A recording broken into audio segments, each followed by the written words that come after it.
and welcome back, everybody, to another episode of Goosebumps Podcast Can Be Murdered.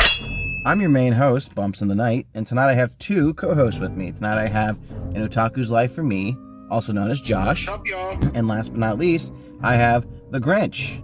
Hello. And tonight we're reviewing the 23rd book in the Goosebumps series. This is Return of the Mummy. This is another sequel. I think this is the second sequel we've seen since Monster Blood, but essentially, we're back to Egypt. Our main character is still Gabe, just like it was in the first book, and he's visiting his uncle and his cousin again.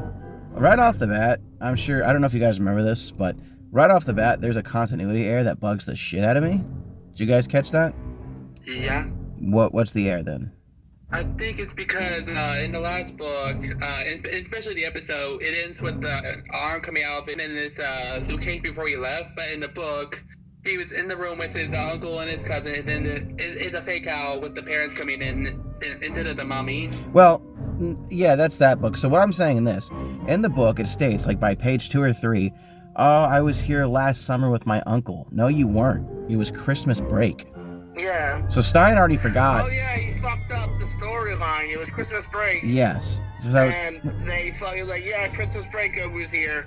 And then, like, in the second book, like, I was here for a summer. And anyone who's like Josh read the second book, I remember this because I remember reading these books back to back. I'm like, no, the fuck you weren't. Yeah. It was Christmas break. Maybe that's what Christmas is called in Egypt, because it's always hot there. Yeah. Yes.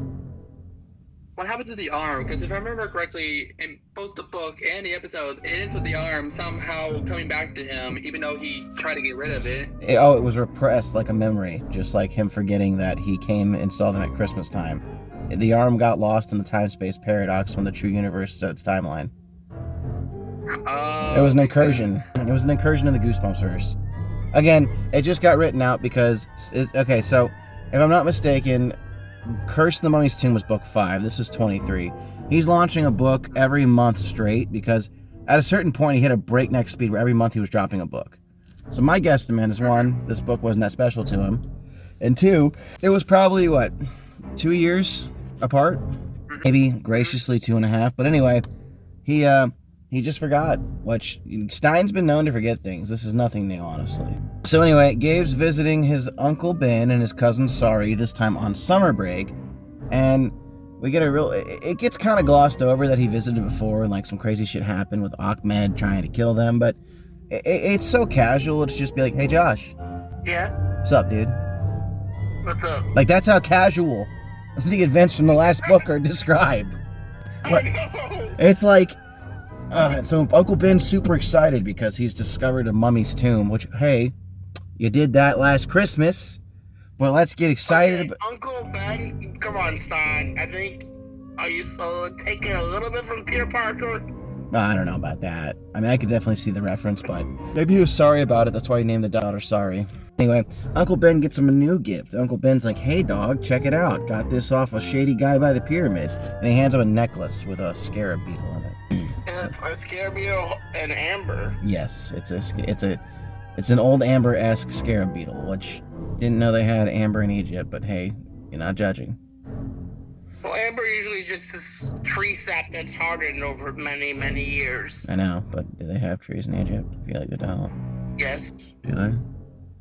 I didn't know trees like sand.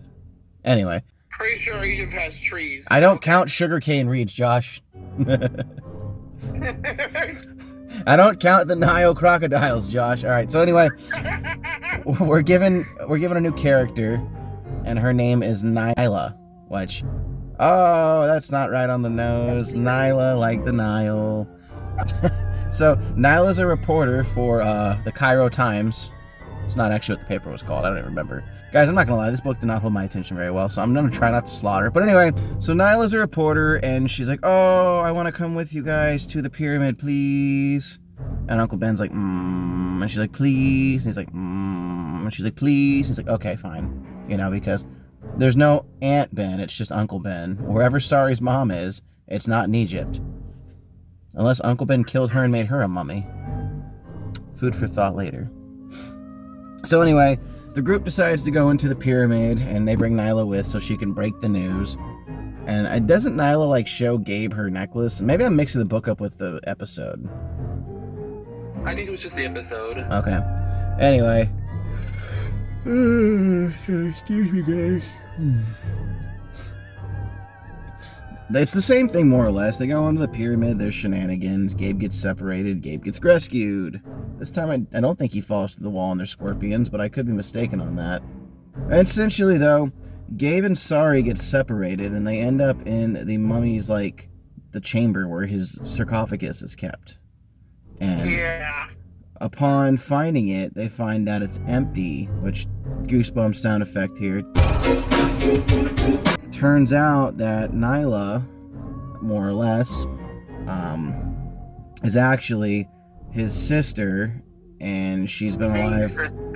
Yeah, she's like the high priestess, his sister, and she's been alive like for a stupid long time. Who's the mummy to take over the world, or at least Egypt?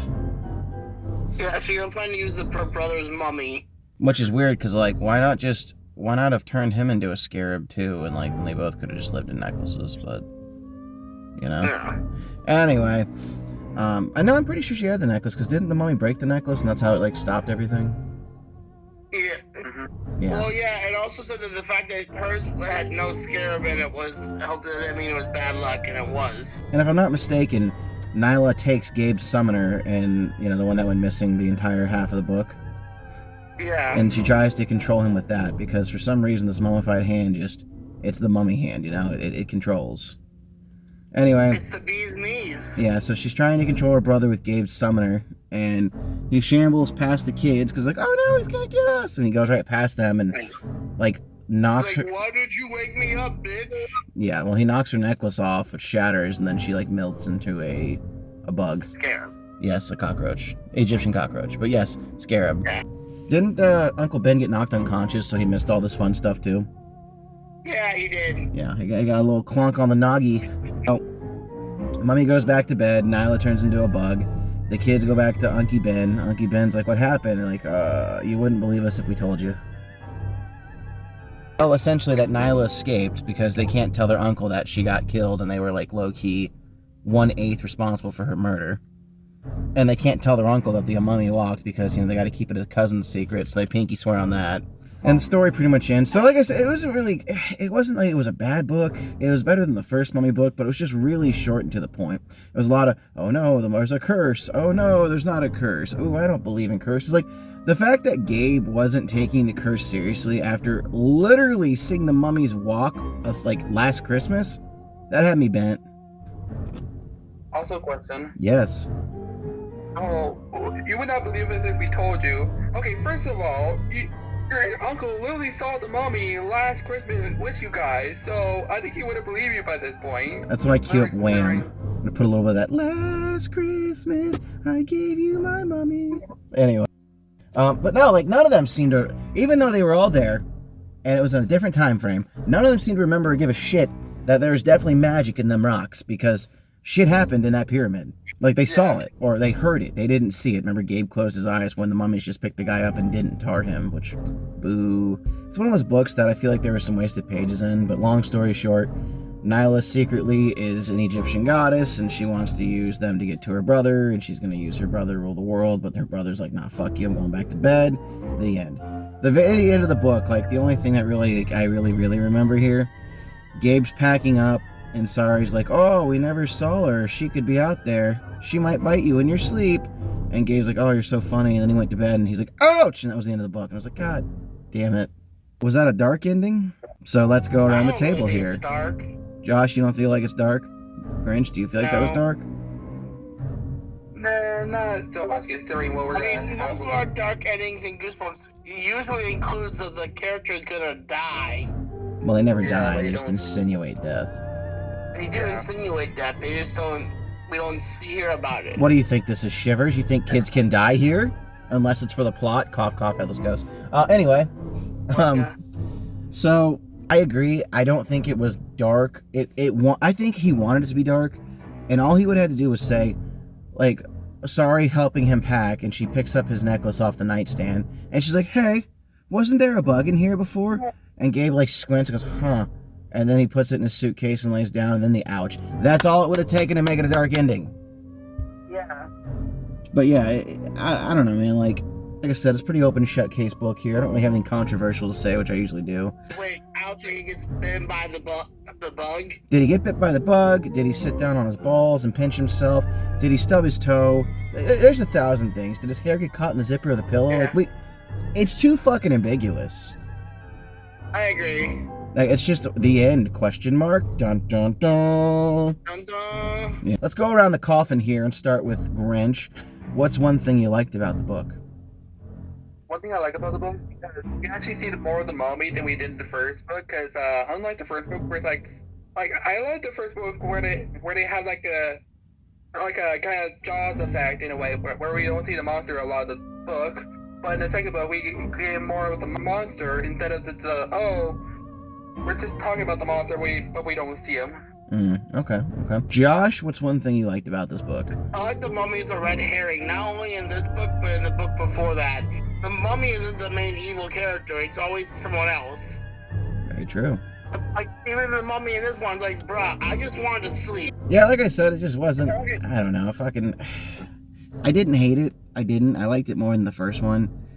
I think Egypt's cool. I wish we would have just a little less back and forth on it. And like you said, the mummy just, it doesn't have to be evil, but looking at like the presence of them in film history and such, they're usually the monster. I guess I just expect more monstrous activity out of it, but I get that Stein doesn't want to make it a monster. It's a personal decision. Yeah. I don't have to like it. Grinch, what's one thing you didn't like about the book? What I didn't like about the book is because, they don't remember the mummy, which they literally saw last Christmas, first of all. Second of all, they don't tell their uncle about the mummy or the lady who's trying to trick your uncle into setting the mummy free. Yeah, she could come back. Like, it's open. There could be a third mummy. I mean, there was a third mummy book, but there could be a third mummy to this mummy. All right, Josh, what's one thing you didn't like? Obviously the lie that R.L. Stein said, last summer I was there, and I just found the book boring in some parts. Yeah, it kind of was. Like, I could taste the sand. It was literally like I was in Egypt and all I saw was sand. Yeah. I'm trying to see the Shadow Games, dog. Give me that Millennium Rod. I know, right? Trying to catch me a Millennium item, but alright, yeah. Grinch, who do you think the true villain of this book was? True villain of this book was the lady. I know she's a villain in the book, but like her. Okay. Josh? True villain is probably greed. Okay. The lady wasn't content with living 20,000 years. She now wants to rule the world. You know, usually it has some really smart, cold comeback to these, but yeah, the lady really was the villain. I mean, the mummy wasn't evil. I mean, I guess the real villain here is Uncle Ben. Because he's the one who decided to go digging around that pyramid. If he had never done that, then the mummy would have never got woken up. Which means we never would have met the Nile lady. So, unintentionally, through no means of malicious acts, Uncle Ben was the villain. Alrighty, let's rate it, then talk the episode. Josh, what do you rate this book? A 4. And Grinch, what do you rate this book? 5. I'll be fair, I'm gonna give it a 6. It was okay, it wasn't amazing. Alright, well, an average of 4, 5, and 6 is 5. Pretty sure it did better than the first one. Let's talk about the episode, and let's rate that, and then we'll close out. So starting with the episode here, pretty much same shit. Didn't actually have a episode number 1 like the book. Like, Curse of the Mummy's Tomb was not an episode, but Return of the Mummy was an episode, which I get why. It's kind of like the same thing with Slappy. So much weird shit happened, you know, between Ahmed chasing the kids and threatening to mummify. It was just a little too, like, dark for Goosebumps TV, you know? Because let's not forget, the first 9 or 10 books, Stein was like he was finding his roots. He was really feeling them dark endings. It kind of lightens up as we get to the teens. So that's probably another reason. But again, just making a tar pit and making like 35 mummies and probably not like good call, so they didn't do it. That's why we didn't get 1. This one essentially follows the book's plot pretty well. We got Gabe showing up to Egypt. We got Uncle Ben. We got Sori. They meet Nyla. Uncle Ben gives them the necklace. We don't see the summoner's hand, but again, I get it. You know, they kind of wrote out that whole plot point by not making the first episode. They decide to go and crack the tomb. I'm pretty sure Uncle Ben does get hurt again. I can't remember if he gets knocked out or not. I don't know. Something happens when they crack the lion seal where Sorry and Gabe end up going inside the tomb. Uncle Ben's not allowed to be there. As they come across the sarcophagus, just like in the book, it's empty. The mummy's up and walking, and they actually end up meeting Nyla, and she's like, oh, I'm an Egyptian princess. I've been alive for 3,000 years. I live inside my necklace. It's like, hey, thank you for letting us know that. That's your Achilles heel. Yeah. You didn't have to tell us that, but exposition, my dude. So from there... The villain giving away their plan the heroes tied up, the evil villain monologue. Scooby-Doo shit if I ever done seen it. She calls to her brother, and he's like, yeah, no. And he walks past the kids and ends up slapping the necklace off his sister. It hits the only piece of stone in the entire room full of sand. Because convenient plot. And the necklace breaks, she shrinks, and out crawls a hissing cockroach because I couldn't afford scarabs. Mummy goes back sleepy bye, and now Gabe's ready to go home. And if I'm not mistaken, in the episode, didn't they show that his necklace was empty? I believe so in the end, yeah. I just know that it was, like I said, it was open and cut. It was pretty fast-paced. It was meh. In the end, I think they showed the arm falling into the suitcase. Yeah, in the end of the episode, his arm crawled into the suitcase. Oh, okay. I mean, I could break down. I'm gonna just go with magic, because, how the hell is that arm crawling around sentient without a mind? But anyway, Goosebumps. So, episode did some things better than the book, episode did some things worse than the book, but either way, it was pretty streamlined. This probably could have been a two-parter, and it would have been okay, but, it's not the end of the world. I get it, Cairo, Canada's pretty hard to reach this time of year, and there's not a lot of sand there to film. So, anyway, Grinch, what'd you think of the episode? A little bit better than the book, so I'll give it maybe a 7 if we're gonna do that. Okay, sure. So Grinch gives a 7. Josh, what do you give? I'll give it a 7 as well. I like the episode a lot more than I like the book. All right, that's fair. I mean, it was pretty good. The makeup was cool. So just to be part of the group and less math, I'll also do a 7. So it's gonna give us a C. So the episode did score a little bit better, but it's easier to translate all that sand and hieroglyphic stuff when you're watching the episode versus reading the book. Wasn't a bad book, just wasn't an amazing book. It's a really middle of the road Goosebumps for me personally. I don't think I'll ever read it again. So Grinch, give us your closing statement. Trust the lady that tries to steal your necklace. Okay. Josh? Don't bring dead mummies back to life. That is also true. I agree. Let the dead sleep, guys, because when the living dead returns, it's never a good thing. So this has been Goosebumps Podcast Can Be Murder. Make sure you join us in the next one. I guess we're doing a Give Yourself next episode? Yeah, the night. I think we're doing the night. We already did Screaming Night. Number 9. The next one's The Diary of a Oh, god damn it. The Diary of a Mad Mummy. We just went from Egypt to Egypt! You just read an Egypt theme book. Ha! Take that, Brandon. You thought you could get away, but you can't, because next episode we gotta read a mummy's diary. Anyway, let's sign off. This has been Goosebumps Podcast Can Be Murder. We'll stab you in the next one.